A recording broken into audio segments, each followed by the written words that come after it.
കഴിഞ്ഞ 2 തവണയായി ഇടതുപക്ഷത്തെ വിജയിപ്പിച്ച നിലമ്പൂർ CPM-നൊപ്പം നിൽക്കുമോ അതോ അൻവറിനെ കേൾക്കുമോ എന്നുള്ളതാണ് ചോദ്യം.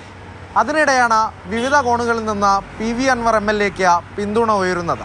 എന്നെ സ്നേഹിക്കുന്ന, ഈ ആശയത്തോടൊപ്പം നിൽക്കുന്ന, നാടിൻ്റെ നന്മ ആഗ്രഹിക്കുന്ന സകല മനുഷ്യരെയും ഈ വിശദീകരണ യോഗത്തിൽ നിങ്ങൾ എത്തിച്ചേരണമെന്ന് വളരെ സ്നേഹപൂർവ്വം അഭ്യർത്ഥിക്കുകയാണ്.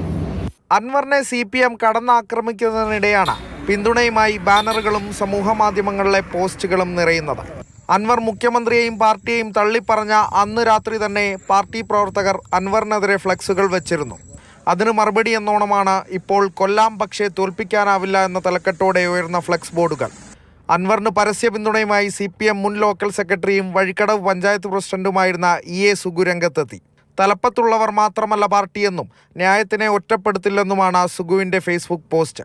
അതിനിടെ PV അൻവറിനെതിരായി CPM നടത്തിയ കൊലവിളി മുദ്രാവാക്യത്തിൽ നിലമ്പൂരിൽ 100ഓളം CPM പ്രവർത്തകർക്കെതിരെ പോലീസ് കേസെടുത്തിട്ടുണ്ട്.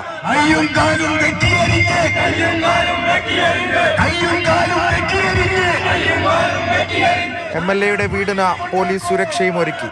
PV അൻവർ DGP-ക്ക് നൽകിയ പരാതിയുടെ അടിസ്ഥാനത്തിലാണ് നടപടി.